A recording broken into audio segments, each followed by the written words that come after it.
நாளைக்கான வீடியோவில் என்ன நடக்குதுன்னு சொல்லிட்டு பார்க்கலாம். வீடியோக்குள்ளே போகிறதுக்கு முன்னாடி நம்ம சேனலை லைக் அண்ட் சப்ஸ்கிரைப் பண்ணி சப்போர்ட் பண்ணுங்கள். வீடியோ வந்துட்டு நல்லாவே இருக்குது. ஃபஸ்ட்டு சீனில் வந்துட்டு சரி சாமுண்டி சரி நாங்கள் கிளம்புறோம் அப்படின்னு சொல்ல, என்ன அதுக்குள்ளே போகிறீங்க, கொஞ்சம் நேரம் இருந்துட்டு போக வேண்டியதுன்னு அப்படின்னு சொல்ல, இல்லை சாமுண்டி சரி கொஞ்சம் வேலை இருக்குது, அது மட்டும் இல்லாமல் உன் பொண்ணோட கல்யாணத்துக்கு வர முடியல, அதுக்காண்டி ஒரு சின்ன கிஃப்ட்டு பொண்ணுக்கு மாப்பிள்ளைக்கு எங்களால் முடிஞ்சது அப்படின்னு சொல்ல, இது என்ன ஃபார்மாலிட்டிஸ் அதெல்லாம் ஒன்றும் இல்லை அப்படின்னு சொல்லிட்டு சாமுண்டி சரி சொல்கிறாங்க. அதனால் என்னடி இருக்குது, இது என்னோட கிஃப்ட் அப்படின்னு சொல்லிட்டு ஒரு பேக்கேஜ் மாதிரி வந்துட்டு கொடுத்துட்டு போகிறாங்க. சரி பார்த்து போயிட்டு வா அப்படின்னு சொல்லிட்டு அவங்கள அமுச்சு வச்சிடுறாங்க.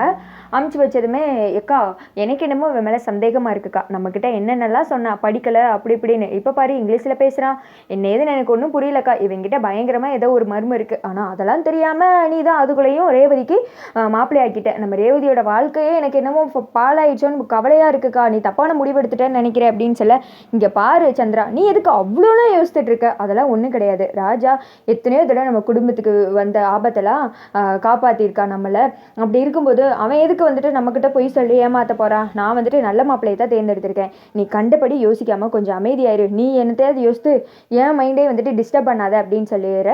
சரி சரிக்கா, உன் ஃப்ரெண்டு வந்துட்டு எதை கொடுத்துட்டு போனாங்கல்ல கிஃப்ட், அது என்ன எதுன்னு பாரு அப்படின்னு சொல்ல, சாமுண்டிஸ் வந்துட்டு இரு அப்படின்னு சொல்லிட்டு ஓப்பன் பண்ணி பார்க்குறாங்க.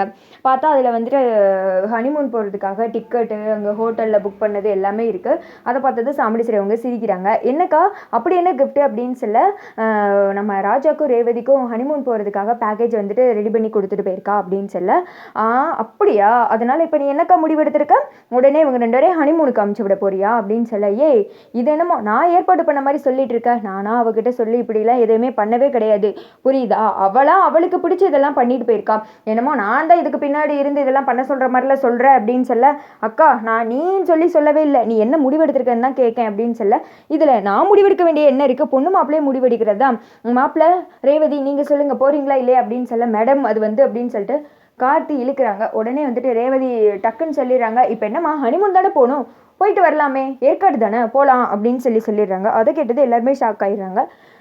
நல்ல வேலை ரேவதி, நீ என்ன சொல்லுவோ நான் பயந்துட்டே இருந்தேன், இப்போ சந்தோஷமாக போயிட்டு வாங்க அப்படின்னு சொல்லிட்டு சாமுண்டி சரி சொல்லிடுறாங்க. உடனே சந்திரா சொல்கிறாங்க, என்ன வந்துட்டு நீ பாட்டுக்கு சரின்னு சொல்லிட்ட, அப்போ அந்த டிரைவர் உனக்கு பிடிச்சிருச்சா, அவன் ஒரு ஆளுன்னு ஏன் ரேவதி இப்படி பண்ணுற அப்படின்னு சொல்ல, தயவுசெய்து இங்கே இருக்கிறதுக்கு நான் அங்கேயாவது போய் கொஞ்சம் சந்தோஷமாக இருந்துக்கிற வழி விடுங்க அப்படின்னு சொல்லிட்டு கிளம்பிடுறாங்க.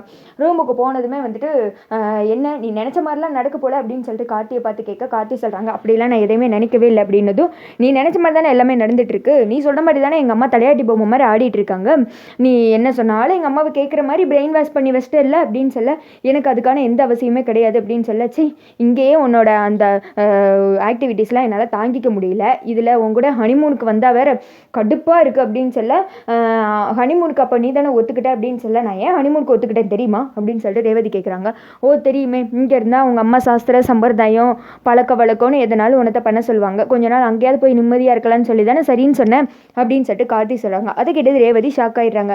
பரவாயில்லையே, என்னை பற்றி நல்லா தான் தெரிஞ்சு வச்சுருக்க, இப்படி எல்லாரை பற்றி தெரிஞ்சு வச்சு தானே உடனே அவங்கள வலையில் வந்துட்டு விழுக வச்சிடுற, எங்கள் அம்மாவை வலையில் விழுக வச்ச மாதிரி நீ சொல்கிறதெல்லாம் கேட்க வைக்கிற மாதிரி என்னையும் பண்ணிடலான்னு சொல்லிட்டு நினச்சி கூட பார்க்காத, இங்கே இருக்கிறதுக்கு ஒரு 2-3 நாள் அங்கே போய் நிம்மதியாக இருக்கலாம் தான் சரின்னு சொன்னேன், அங்கேயும் வந்து என்னை டென்ஷன் படுத்துகிற மாதிரி எதுவுமே பண்ணாத, நீ பண்ணுறதெல்லாம் பார்த்தா எனக்கு வர வர எரிச்சல் தான் வருது, உன் மேலே உள்ள நம்பிக்கையே போயிடுச்சு, நீலாம் ஒரு ஆள்னு அப்படின்னு சொல்லிட்டு திட்டிகிட்டே இருக்காங்க ரேவதி.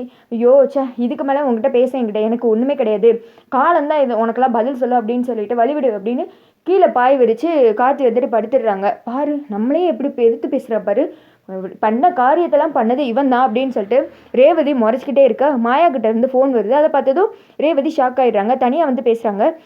எப்படி இருக்க ரேவதி அப்படின்னு சொல்ல, ஏதோ இருக்கேன் சொல்லுங்க அப்படின்னது, ஒரு முக்கியமான விஷயம் வீட்டுக்கு வான்னு சொல்ல ரேவதி கிளம்ப போகிறாங்க. அதோட பார்த்தீங்கன்னா வீடியோ வந்துட்டு முடிஞ்சிருது.